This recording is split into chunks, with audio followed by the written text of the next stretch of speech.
আরজিকর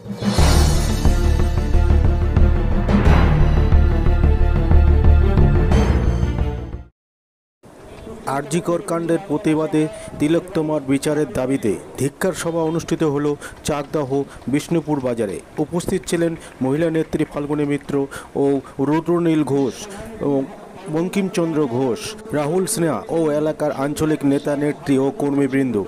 আপনারা দেখছেন news Nadia express. চ্যানেলটিকে সাবস্ক্রাইব, লাইক, শেয়ার এবং ফেসবুক পেজটি ফলো করুন আর দেখতে থাকুন নিউজ নদিয়া এক্সপ্রেস। খুন করে আগে রেপ করছে, খুন করছে, তার বডিটাকে টুকরো টুকরো করছে, করে আজকে খালের জলে ভাসিয়ে দিচ্ছে, তাদের কোনো বিচার নেই। হঠাৎ করে মমতা ব্যানার্জি বললেন কড়া আইন দরকার, ফাঁসি আনতে হবে যারা এরকম অন্যায় করছে। দিদিমণি, যদি এই আইন নাই থাকতো এই পশ্চিমবঙ্গে, আপনারা সবাই জানেন এই অপরাধে ধনঞ্জয়ের ফাঁসি হয়েছিল। কিভাবে হয়েছিল? আইন আছে, আইনকে ব্যবহার করে এই সরকার বারবার মানুষকে ভুল বোঝাতে চায়, বিভিন্ন দিকে নিয়ে যেতে চায়, মানুষের বিভিন্ন যারা বারবার করে আওয়াজ তুলছে তাদেরকে থামিয়ে দিতে চায়, তাই এক একটা করে অজুহাত তিনি খাড়া করেন। আজকে এই আরজিকর নয়, আপনি একজন মেয়ে, আপনি একজন মহিলা, মাননীয় মুখ্যমন্ত্রী, আপনি এই ঘটনা বলবার পর থেমে থাকেননি যে বাবা আর মা আমাদের তিলোত্তমা বলুন বা অভয়া বলুন, ওই আরজিকর মেডিকেল হাসপাতালে যে সুস্থ 30-31 বছরের গরিব বাড়ির মেয়েটা, যাকে তার বাবা মা যত্ন করে বড় করেছে, কষ্ট করে সেলাই মেশিন চালিয়ে যে নিজের মেয়েকে ডাক্তার বানিয়েছে, একটাই কারণ যে এই মেয়েটা তাহলে বোধহয় যদি ডাক্তার হয় তাহলে গরিব গুরব মানুষগুলোকে কম পয়সায় ট্রিটমেন্ট করে তাদের রোগী সারিয়ে ফেলবে। সেই বাবা আর মাকে তাদের হাত থেকে তাদের মেয়েটাকে মেরে ফেলবার পর মৃতদেহটা জোর করে খেয়ে এই পুলিশ মন্ত্রী মমতা বন্দ্যোপাধ্যায় পুলিশ জ্বালিয়ে পুড়িয়ে ছাই করে দিল। মেয়ের বাবা মা পৌঁছবার আগে দেখে শ্মশানে তৃণমূলে এমএলএ দাঁড়িয়ে আছে আর কাউন্সিলর দাঁড়িয়ে আছে। কেন?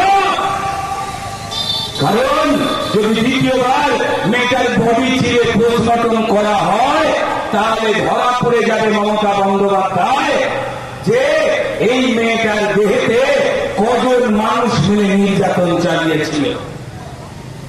সেই মানুষ বলুন বা পশুদের মধ্যে বলুন কজন নারী ছিল বা পুরুষ ছিল, ওই পোস্টমর্টমে সব ধরা পড়ে। মেয়েটাকে কিভাবে মারা হয়েছিল, দাঁত দিয়ে, নখ দিয়ে, নাকি ভারী জিনিস দিয়ে মারা হয়েছিল। তাই যাতে ক্রিমিনালরা ধরা পড়ে না যায়, তাই যারা প্রতিবাদ করছে, যেমন তাদের বিরুদ্ধে তৃণমূল খিস্তি গালাগাল করছে সোশ্যাল মিডিয়ায়, আপনি ফেসবুকে কিছু একটা পোস্ট করলে তৃণমূল রেড়ে করে ঝাঁপিয়ে পড়ছে, ঠিক তেমন মমতা বন্দ্যোপাধ্যায় রেড়ে করে ঝাঁপিয়ে পড়ে ওই ক্রিমিনালদের আড়াল করবার জন্যই ওই মেয়ে মরা বাপ মা কাছ থেকে মৃতদেহটাকে ছিনিয়ে তারা বলেছিল যে মমতা বন্দ্যোপাধ্যায় ও পুলিশ তোমরা একদিনের জন্য রেখে দাও, আমরা তো মেয়েটাকে ডাক্তার করতে পারলাম না, অন্তত মরা মেয়েটাকে কান মেরেছে, অত্যাচার করে আমাদের একটু জানতে দাও, একটু জানতে দাও না। এই মমতা বন্দ্যোপাধ্যায় তার পুলিশকে দিয়ে, তার এমএলএদের দিয়ে, তার কাউন্সিলরকে দিয়ে ওই বাবা মায়ের কাছ থেকে মেয়েটাকে ছিনিয়ে দাউ দাউ করে পুড়িয়ে দিল, ছাই করে দিল, যাতে না তৃণমূলের ক্রিমিনালরা ধরা পড়ে, যাদের সঙ্গে মমতা বন্দ্যোপাধ্যায় যদি ঘনিষ্ঠ সম্পর্ক না থাকতো। জনতা বিজয় মেরেই মমতা, রাত জেগেছে জনতা বিজয় মেরেই, রাত জেগেছে মার মেয়ে, মানুষ আছে বদলছে। এই আরজিকরের ঘটনা শুধু একটা ঘটনা নয়, কিন্তু আপনি যদি সন্তানের মা হতেন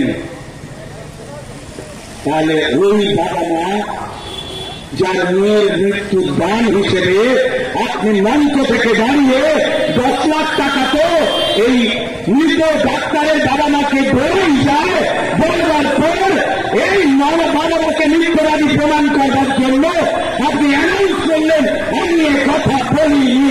মমতা বন্দ্যোপাধ্যায়, আপনি যদি সন্তানের মা হতেন বোধহয় এই কথা আপনি বলতে পারতেন না। সন্তান হারাবার যন্ত্রণা, আপনি মানুষের যন্ত্রণা আর অনুভব করেন না, কারণ আপনার চোখের সামনে শুধু টাকা টাকা টাকা টাকা, গদি গদি গদি গদি, ইলেকশনে সিট সিট সিট, আর মানুষের রক্ত রক্ত রক্ত রক্ত।